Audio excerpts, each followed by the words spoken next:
ये चुटकुला गीत है, सुरेंद्र भैया के चैनल में जा रहा है। इसको सपोर्ट करिए, सब्सक्राइब करिए, ज़्यादा से ज़्यादा शेयर करिए। आप लोग भाई लोग वीडियो तो देख लेते हैं लेकिन शेयर नहीं कर रहे हैं, लाइक नहीं दे रहे हैं।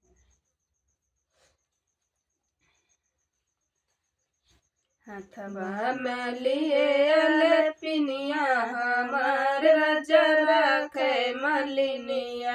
हथवा में लिए पिनिया हमार राजा रखे मलिनिया। रखे मलिनिया हो रखे मलिनिया। रखे मलिनिया हो रखे मलिनिया। मैं के माँ होती तो मम्मी से कहती। मैं के माँ होती तो मम्मी से कहती।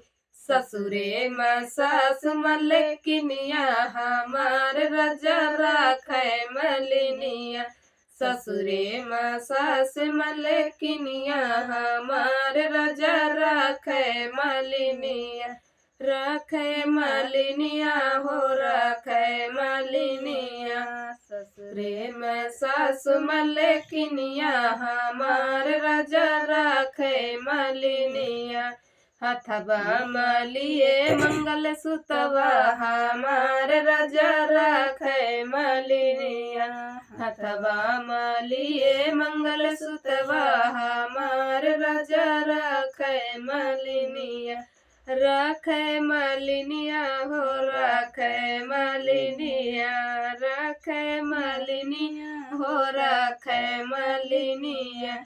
मैं के माँ होती तो भाभी से कहती। मैं के माँ होती तो भाभी से कहती।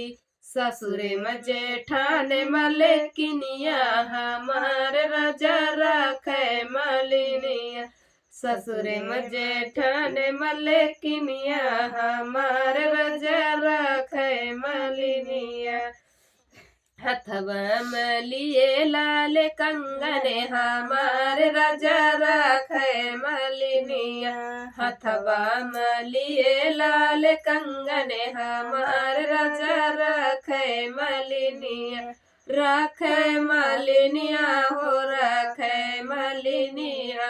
रखे मलिनिया हो रखे मलिनिया।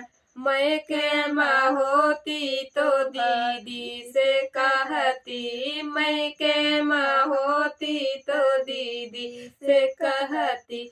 ससुरे में नाना दे नारा दे हमार राजा रखे मलिनिया।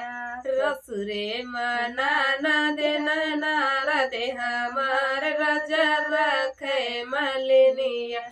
रखे मलिनिया हो रखे मलिनिया। रखे मलिनिया हो रखे मलिनिया। हथवा में लिए पिनिया हमार राजा रखे मलिनिया। हथवा में लिए पिनिया हमार राजा रखे मलिनिया। मैं के माँ होती तो दीदी से कहती। मैं के माँ होती तो दीदी से कहती।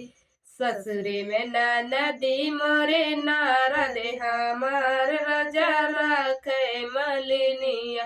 ससुरे में नदी मोरे नारा दे हमार राजा रखे मलिनिया। रखे मलिनिया हो रखे मलिनिया। रखे मलिनिया हो रखे मलिनिया।